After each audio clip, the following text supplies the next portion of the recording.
Have you ever asked yourself a question? Is it me or is it bias? Is it bias or am I making excuses for myself? Well, I certainly have. And as I said, I want to give you my own perspective into how to deal with that question. Just to give you hands up, I want to give you today 6 activities how to spot and address bias and increase inclusion. You will get a PDF at the end of the session, but as I will be referring to this document, I wanted to give you the heads up. So let's move on. Who am I? I thought that the best way I can introduce myself to you today is by giving you my labels. So I'm a woman, I'm a mom, I'm from Poland, but for the past 12 years, I lived and worked in the UK. I now moved to Sweden this year, but don't worry, I won't be talking about Brexit. There were more to my reasons of relocation. And interestingly, I think, last year, I've been diagnosed with ADHD without having a clue before about what it was for adults and women. So what does it all mean? As a woman, I was a woman in tech, I worked for tech companies, and I was HR business partner for technology. So I was in those meetings where I would be the only woman in the room, or one of two, and there was a senior leader who would be asking my main manager for confirmation of what I was saying, if that was valid. As a mom, I would be sometimes welcome in the office with good afternoon if I arrived to the office after 9 after having dropped my kids at school.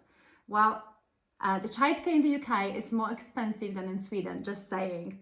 As a Polish person in the UK, I once had a very well-intended comment. Someone told me, you should be really proud of yourself. Look what you've achieved, even though English is not your first language and even though you were not raised in Poland, in the UK. I know it was well-intended, but there was this underlying message that I did well for my category. And finally, ADHD. I've heard passing comments of, I don't like when people don't go at my pace. AKA, I was slowing people down with my perspective taking and questions. So these are just examples of what it may look like in the workplaces, but I'm sure you have your own situations like that. So is it you or is it bias? So as I mentioned, I would like to offer my perspective to it. And if you think about those situations at work where you feel you may have been influenced by bias, how do you see that situation? I would like to invite you to think a little bit like someone with ADHD. I'm going to show you what I mean. If you think about that situation, do you think it as a line in the time space? Does it have a start and the beginning and the middle? It's a little bit linear. Well, what I would like to invite you to do is to think about those situations as if that was a sphere. A sphere that you can see in front of you, you can rotate, you can zoom in, zoom out, see at different angles and touch it to feel it. Let me give you an example. I once attended a course, and at that course, when I've entered the room, there were 2 presenters. When I saw one of them, I felt immediately disappointed. As the training was progressing, I was more and more disengaged, and I was looking forward to the next presenter to take over. And then it hit me. I realized that I shouldn't be disappointed with the presenter. I should have been disappointed with myself. I stopped and thought, and I realized I was biased. So then I've asked myself 2 questions. 1, does it make sense what the presenter is saying? And 2, can I apply the learning into my situation? And the answer was yes. Now, can you guess why I was biased? It's very difficult to admit, but I think that it's really important to admit that. I was biased because the person was black and the room was full of white people. There was no other ethnic minority in the room. So how can we use that perspective taking to see the situation? Let's zoom in. Let's zoom in a little bit. Can you see my grins on my face when I'm disappointed? Let's rotate it. Can you see the reactions of the presenter? Has he noticed that? Can you see my disengagement, me hiding behind the notes, getting a little bit bored? Let's zoom out a little bit. What about the rest of the group? Do they feel the same? And what happens if we zoom out a little bit more? Have you noticed that when we entered that room, those two presenters entered two different audiences? One that was willing or open to listen, and the other one that was disengaged, even though they were the same people. The studies tell us clearly it is harder for ethnic minorities, and especially for Black people, to succeed in the workplaces. And this may be one of the hints of how this is happening. What's going to happen if we zoom out yet a little bit more and look at different angles? What does it mean in practice? Let's say they received feedback. What rating was given to both of them and why? And I'm giving a hint on meritocracy in here. Is it meritocracy or is it bias? Now, what can we do in those situations? I would like to invite you to consider taking on 3 roles. Be like a scientist, a rebel, and an architect. And you don't have to treat those words literally. Being a scientist is like I've just described, looking from different perspectives, listening, experimenting, looking at data. Rebel, in that particular situation, it doesn't have to be a big thing. What I've done, I've re-engaged with eye contact. I've asked him a question. That can be a powerful way of sending a message, I trust you. An architect, that can be a little bit harder in that scenario, but what I've done is what someone else did to me. I've given him a constructive, honest, and encouraging feedback. I knew in that situation that I was biased against the person, but what happens? How do I know if someone is biased against me? And what to do about it? So at the beginning, I've mentioned that in the senior meetings, there was a senior leader who needed who needed a confirmation from my main manager. What your advice would be to me? Should I be more confident? Isn't it what we all hear? Well, I took on my scientist role, and I've noticed that when I was confident, when I was making statements in a direct way, I think we should do this, that wasn't welcomed. They were not engaging with my thoughts. The studies again say that women are being penalized for being confident because we're not confined with the gender stereotype. And also in the book from Thomas Chamorro Premusic, Why Do So Many Incompetent Men Become Leaders? There was clearly stated that as a research that was saying that for women to be successful, we need to be confident, competent, and caring. For men, just being confident was good enough.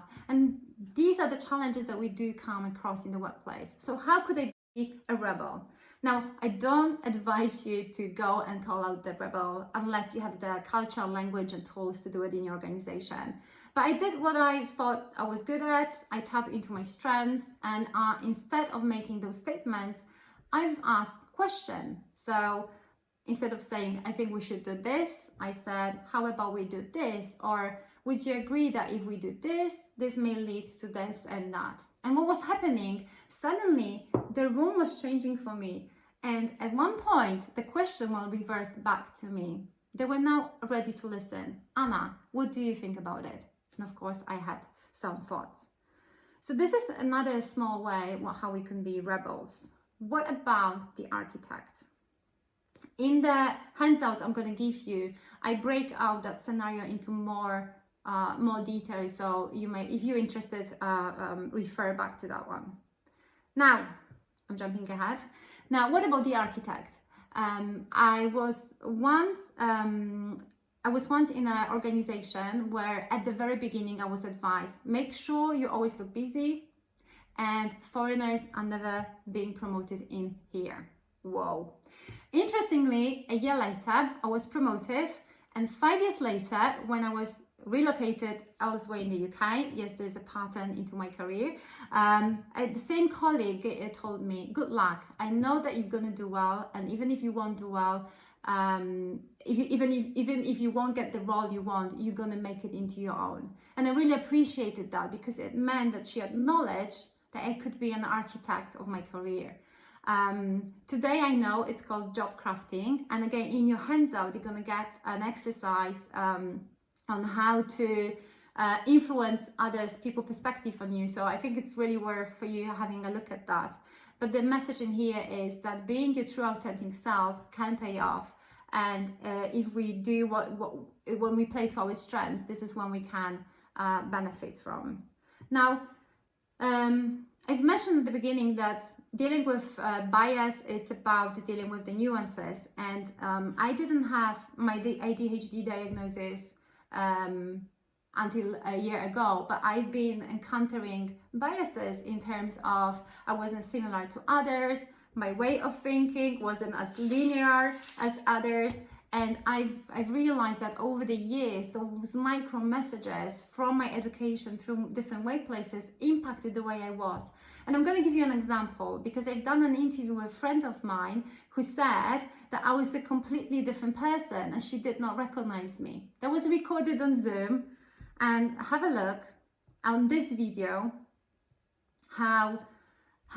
what she meant.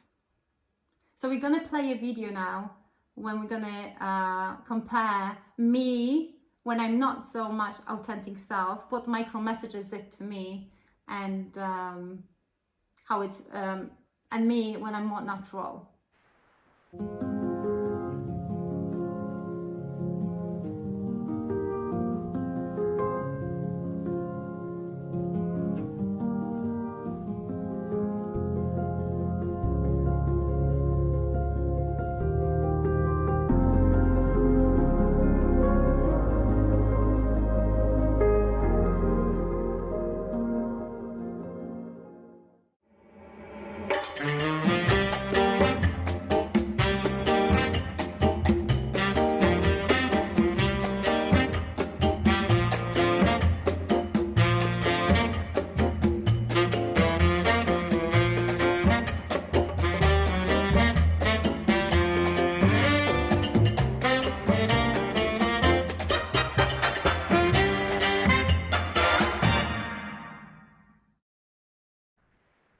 And so, as you can see, the micro messages, as we call them, have had an impact on me. And actually, to be honest, I'm trying to unlearn those behaviors a little bit more.